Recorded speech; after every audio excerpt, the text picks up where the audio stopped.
Untuk Tribuners yang ada di Maluku Tengah, ini daftar harga sampah di Bank Sampah Dinas Lingkungan Hidup Maluku Tengah. Keberadaan bank sampah dinilai efektif mengurangi volume sampah di tempat pembuangan sampah akhir. Untuk itu, Dinas Lingkungan Hidup Maluku Tengah gencar mensosialisasikan serta mendorong warga Kota Masohi untuk ikut berkontribusi terhadap kebersihan lingkungan dengan memanfaatkan bank sampah.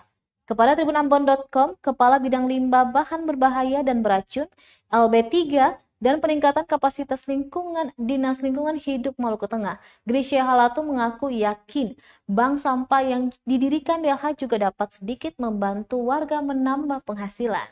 Apalagi harga beli sampah yang ditawarkan cukup relevan bagi sesuatu yang dinilai warga tidak bermanfaat itu. Berikut harga sampah menurut jenisnya. Besi campur seharga 2.000 per kilogram, kaleng seharga 1.000 per kilogram, aluminium seharga 2.000 per kilogram, kuningan seharga 30.000 kilogram, tembaga seharga 50.000 kilogram, PCD seharga 1.000 per kilogram, koran kotor seharga Rp700 per kilogramnya, koran bersih seharga Rp110 per kilogramnya, kertas seharga Rp1.150 maksud kami per kilogram, karton seharga Rp1.100 per kilogram, sedangkan gelas plastik minuman seharga Rp5.000 per kilogram. DLH juga menghimbau untuk memanfaatkan bank sampah guna mengurangi volume sampah di TPA.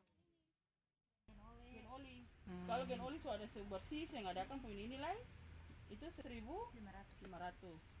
Tapi kalau misalnya ini kata menyesuaikan harga dengan harga jual kata.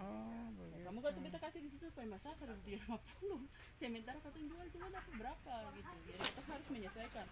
Akan berubah terus.